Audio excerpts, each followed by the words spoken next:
कानून व्यवस्था का इकबाल खत्म हो गया है। सरेराह महिलाओं से छेड़छाड़ की जा रही है, ये कहना है नेता प्रतिपक्ष टीकाराम जूली का।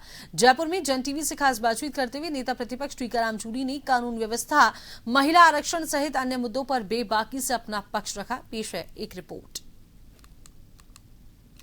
राजधानी जयपुर में छेड़छाड़ का मामला हो या फिर महिला आरक्षण का मामला हो, तमाम मुद्दों पर हमारे साथ विशेष बातचीत करने के लिए नेता प्रतिपक्ष टीकाराम जूली जुड़े हैं, जिनसे हम जानेंगे कि किस तरह के हालात प्रदेश के हैं और महिला आरक्षण को लेकर जिस तरह की तैयारी केंद्र सरकार की है कि क्या कांग्रेस उस पर सोचती है। सर, सबसे बड़ा सवाल तो राजधानी जयपुर में जिस तरह के छेड़छाड़ के मामले सामने आए, कुछ आरोपी एक केस में पकड़े गए जबकि एक में नहीं पकड़े गए, सस्पेंड तक किया गया। किस तरह देखते हैं कानून व्यवस्था?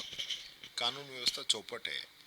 कितनी जगह ऐसी हैं जो कैमरे में आ जाती हैं, जहाँ कैमरे नहीं वहाँ तो ये मान ही नहीं रहे हैं कि ऐसी कोई घटना ही नहीं हुई है और उनको झूठा करार लगा के और उनमें एफआईआर लगा देते हैं। बात ये है कि सरकार की प्रायोरिटी कानून व्यवस्था खत्म हो चुकी है, इस पे ध्यान ही नहीं है। सिर्फ और धंधों में पूरी सरकार लगी हुई है। इसमें भी आप देखिए, जिसमें गिरफ्तारी हुई है उसमें कह रहे हैं कि जन भावनाओं को देखते हुए हमने स्वतः ही एफआईआर दर्ज की है। ये तो कानून में ही लिखा है, एफआईआर तो दर्ज होनी ही चाहिए थी।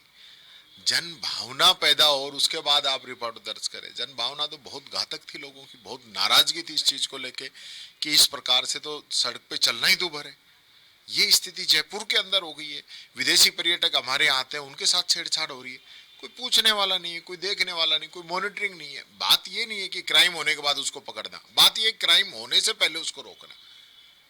ये जिम्मेदारी सरकार की होनी चाहिए, उस पर तो ध्यान ही नहीं है। मुख्यमंत्री जी मीटिंग कर रहे थे, मुख्यमंत्री जी ने एक बात कही कि मेरे मिलने वाले ने फोन करके कहा कि एक काम ऐसा था जो मैंने एसपी को 5 बार बताया और एसपी ने संज्ञान नहीं लिया उस पे। आपकी बात समझ में आई? आपको जब बताया आपके दोस्त ने, तो आपने क्या संज्ञान लिया उस एसपी के खिलाफ?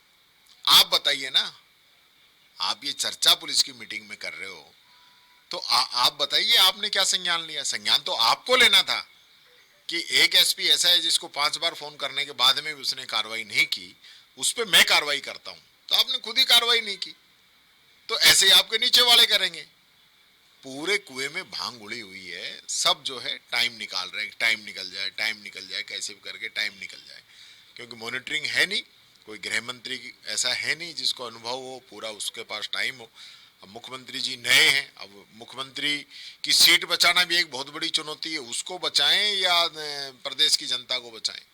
एक महिला आरक्षण को लेकर लगातार विपक्ष के आरोप है कि हम इस बिल को लेकर आए थे, पारित नहीं हुआ। अब केंद्र सरकार इस बिल को रखने जा रही है। क्या लगता है आपकी जो डिमांड है क्या वो पूरी हो पाएंगी महिला आरक्षण के माध्यम से महिलाओं के लिए? देखिए, सर्वप्रथम इसकी शुरुआत श्रीमती सोनिया गांधी जी ने की थी। हम बिल को लेके आए, इन लोगों ने विरोध भी किया और बिल पास नहीं हुआ। अब क्या है, ये लोग इस बिल को लेके आए, हमने पूरा सहयोग किया और सर्वसम्मति से बिल पास हुआ। जब बिल पास हुआ, उसमें बिल में ये शर्तें बीजेपी ने ही रखी कि पहले जनगणना होगी, उसके बाद परिसीमन होगा और उसके बाद महिला रिजर्वेशन लागू होगा 33%। तो भी उसकी पालना करें, जनगणना कराएं, परिसीमन कराएं, उसके बाद लागू करें, कोई ऐतराज नहीं। अब जिस प्रकार से चलते चुनाव के अंदर आचार संहिता लगी हुई है, तमिलनाडु और बंगाल के अंदर चुनाव चल रहे हैं, आप चलते चुनाव में विशेष सत्र बुलाकर इसको पास करना चाहते हैं। कारण क्या है आप बताइए? आप 23 तारीख को इलेक्शन, इनके वोट डल जाएं, 7 दिन बाद बुला लीजिए, सर्वदलीय बैठक बुलाइए, सबसे चर्चा करिए, लागू करिए, कौन मना कर रहा है?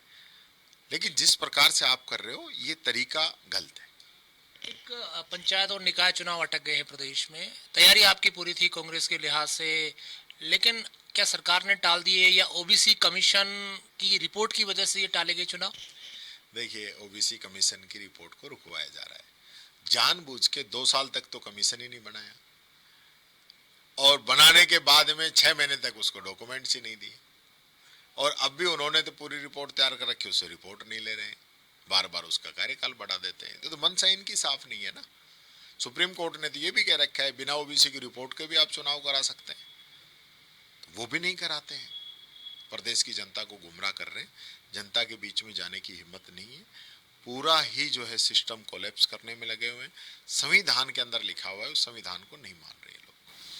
निश्चित तौर पे हमारे साथ विशेष बातचीत के लिए जुड़े थे नेता प्रतिपक्ष टीकाराम जूली, जिनका साफ तौर पे कहना है कि सरकार चुनाव नहीं कराना चाहती, ओबीसी कमीशन या आयोग का बहाना ढूंढ रही है, जिसकी वजह से ये चुनाव नहीं हो रहे हैं। कैमरा पर्सन मनमोहन के साथ दशरथ शेखावत, जन टीवी, जयपुर।